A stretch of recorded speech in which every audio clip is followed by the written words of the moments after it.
대법원 2026년 1월 15일 선고 2024다 294-033 판결 사건명 부당 이득금 반환 청구의 소 1. 계약이 성립하기 위하여 당사자 사이에 의사의 합치가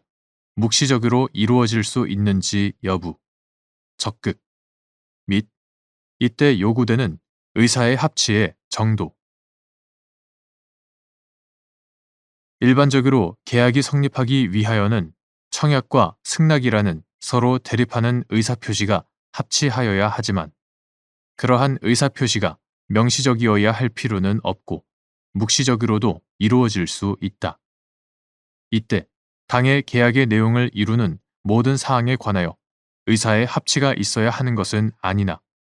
그 본질적 사항이나 중요 사항에 관하여는 구체적으로 의사의 합치가 있거나 적어도 장래 구체적으로 특정할 수 있는 기준과 방법 등에 관한 합의는 있어야 한다. 2. 가맹사업 거래의 공정화에 관한 법률에서 정한 가맹금이 가맹계약의 본질적 내용으로 중요한 사항에 해당하는지 여부 적극 차액 가맹금이 위 법에서 정한 가맹금에 포함되는지 여부 적극 가맹본부가 가맹점 사업자로부터 차액 가맹금을 수령하는 경우 가맹본부와 가맹점 사업자 사이에 그 수령에 관하여 구체적인 의사의 합치가 요구되는지 여부 적극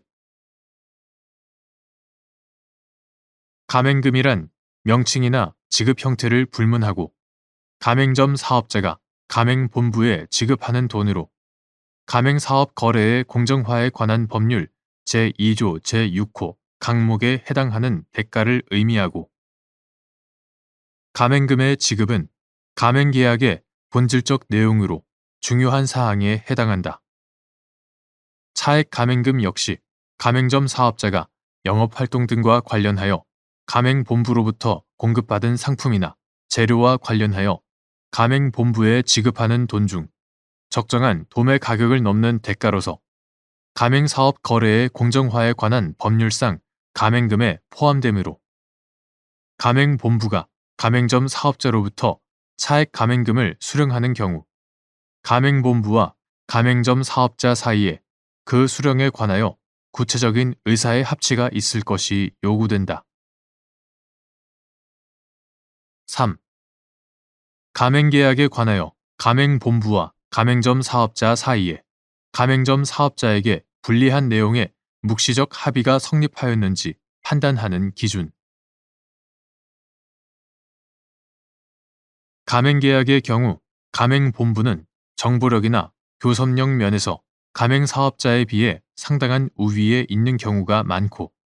이를 이용하여 통상 약관 형태의 가맹계약서가 이용되는 가맹계약의 체결 과정에서 자신에게 유리한 내용을 가맹계약서에 명시함으로써 그와 관련된 불확실성을 미리 제거할 충분한 기회도 있다. 이에 더하여 가맹사업 거래의 공정화에 관한 법률은 가맹본부로 하여금 가맹희망자에게 가맹계약 체결 전에 계약의 주요 내용이 적힌 가맹계약서를 교부하도록 하고 있는 점 가맹사업 거래의 공정화에 관한 법률 제11조 제1항, 제2항 가맹계약서를 교부하도록 하고 있는 점 등을 종합하면 가맹계약 과정에서 가맹계약에 관하여 가맹본부와 가맹점 사업자 사이에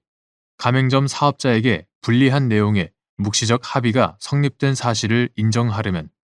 가맹본부와 가맹점 사업자의 사회, 경제적 지위, 가맹계약 체결 경위와 전체적인 내용, 가맹점 사업자에게 그와 같은 묵시적 합의 체결의 의사를 표시할 수 있을 정도로 충분한 정보가 제공되었는지 여부, 가맹본부가 법적 불확실성이나 과징금 부과 등의 불이익을 무릅쓰면서까지 합의 내용을 가맹계약서에 명시하지 않을 특별한 사정이 있는지 여부, 그와 같은 계약 내용으로 인하여 가맹점 사업자가 입는 불이익의 정도, 거래 관행 등을 종합적으로 고려하여 신중하게 판단하여야 한다. 4. 당사자가 표시한 문헌에 의하여 객관적인 의미가 명확하게 드러나지 않는 경우 법률 행위의 해석 방법.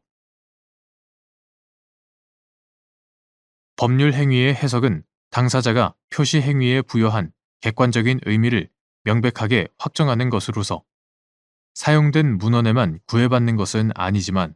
어디까지나 당사자의 내심의 의사가 어떤지에 관계없이 문헌의 내용에 의하여 당사자가 표시 행위에 부여한 객관적 의미를 합리적으로 해석하여야 한다. 당사자가 표시한 문헌에 의하여 객관적인 의미가 명확하게 드러나지 않는 경우에는 문헌의 형식과 내용,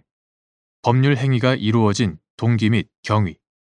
당사자가 그 법률 행위에 의하여 달성하려는 목적과 진정한 의사, 거래의 관행 등을 종합적으로 고려하여 사회 정의와 형평의 이념에 맞도록 논리와 경험의 법칙, 그리고 사회 일반의 상식과 거래의 통념에 따라 합리적으로 해석하여야 한다.